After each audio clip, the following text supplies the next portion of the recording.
The Pirates are back in action tonight, and they're going to open a 3-game series against the San Diego Padres here, coming up from PNC Park. And what a weekend it was for the Pirates. The opener on Friday, and they get off to a bang with Connor Griffin making his major league debut, and the Pirates just didn't stop hitting.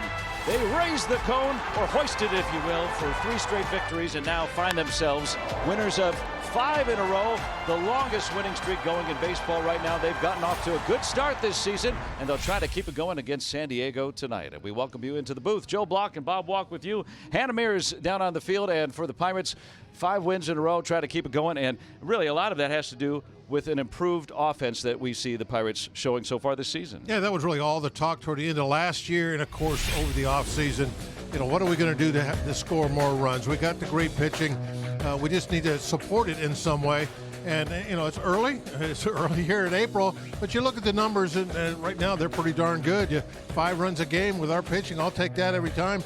You know, the only thing that's different is we hit a lot more home runs last year than we have now. 117, we only got 12 so far. Well, I think they'll catch up over time, and we saw that yesterday with Ryan O'Hearn, of course. And O'Hearn, new to the Pirates, a free agent signee, and yesterday hitting his first home run in this ballpark as a Pirate.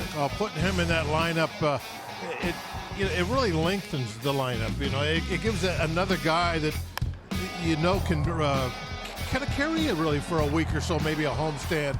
And we haven't had anything like that for quite a few years now. So having him in the middle of things, I think, takes some pressure off some of the other guys, supports the rest of that lineup. Yeah, and the Pirates lineup will be tested today. German Marquez, and for him, the pitcher for the Padres, a longtime Rocky, of course. Remember, of course, how could you forget 5 years ago when he took a no-hitter into the 9th at Coors Field? But the Pirates haven't faced him in 4 years, and maybe a different pitcher than he was on that afternoon. Well, yeah, that's true, but still, man, I can remember watching what he did that day. Incredible when you can take a no-hitter into the 9th inning in that ballpark. I mean, that's something that he can always point to. Didn't quite get it, but still, that was a special evening. First of 3 against the Padres here at PNC Park. 2-2. He just dispatched him. Look at that changeup. How about the movement on it? You see that ball run inside? Incredible stuff from Bubba Chandler. Watch this ball tail inside. Look at that. Almost hit him. Came back toward the end of May. And that trickles off to Padres. A late send by Beasley after the stop sign was up, but now there's a runner at third, and there's out and home plate. That was a very ugly inning, or not inning, ugly play by both teams. Well, O'Hearn was initially stopped by Tony Beasley, and then when he saw the trailing runner coming, he tried to wave him, but O'Hearn had stopped. Well, I don't think Tony saw the ball because there's no reason to stop him there. I mean, the ball is just rolling to a stop. You know what I mean? I don't think Tony saw the ball. Yeah, I was surprised to see the stop sign initially, and O'Hearn just did what he was told. Yeah, the ball just barely rolling into the outfield. At the second base. Cronenworth's glove. Yeah. So no, you can't send him. He didn't know it. I don't think he knew it rolled to the outfield. Wow, that is what a change that made. So the Pirates still in a scoreless game. Castellanos a base hit his first time. That's a rocket, and the Padres are going to take the lead here. 2-out RBI and a double for Castellanos. 1-0 San Diego.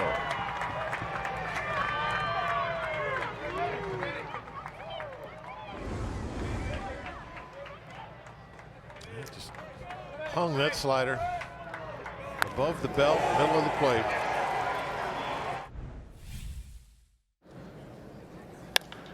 Jackson Merrill to left.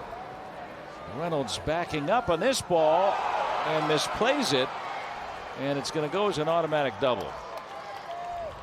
That ball must have carried a little bit there, because you don't see Reynolds usually kind of stumble toward a ball like that. Yeah, I'm not sure. The sky is not that dark black yet. It's still kind of gray. So did he not see it for part of that trip going back for it? But it looks like he's got it. See how he started taking smaller steps. The wind has been like blowing out. Like he had a beat on it. And then it's about another 3 inches further than he thought it was going to be, I think.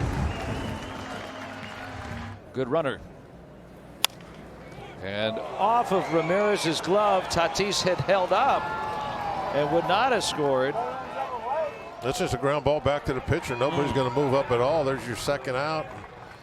But that's not the way it played out between the lines.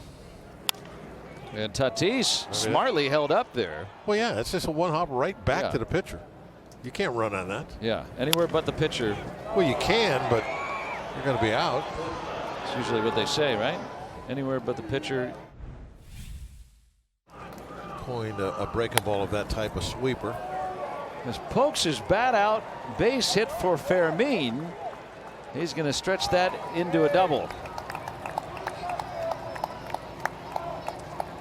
Hitting at 105, just threw the bat at it, and he picks up a 2-bagger. And went with that sweep pitch again, but it started way inside and just swept out over the middle of the plate instead of off the plate away.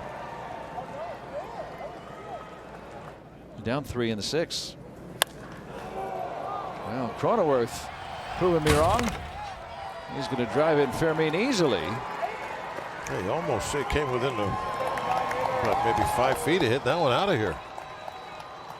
First extra base hit of the season for Cronenworth. Back-to-back 2-out doubles, and the Padres add on. This ball going about 2/3 of the way up the Clemente wall, I believe. I saw it hit right. Rattled around that Fitzing. Yeah.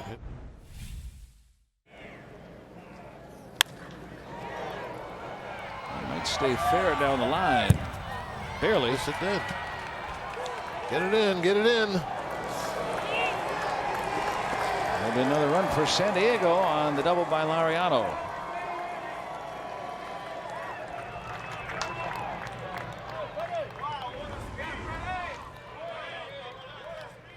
Probably would rather see this. I don't know if it would have made a difference, but you probably want to see this throw come to home. Because the score and time of the game, late. Yeah. Desperate. That was like, okay, big deal. Then there's a couple of walks and this and that. That was it. And this is it. As it's all Padres tonight. They shut out the Pirates for their first home defeat of the year, and San Diego has now won 7 consecutive games in this ballpark. That ends the 5-game winning streak of the Pirates. And early on, it looked like our offense was going to do something. We had some base runners. We needed to get a clutch hit. We needed to maybe run the bases better.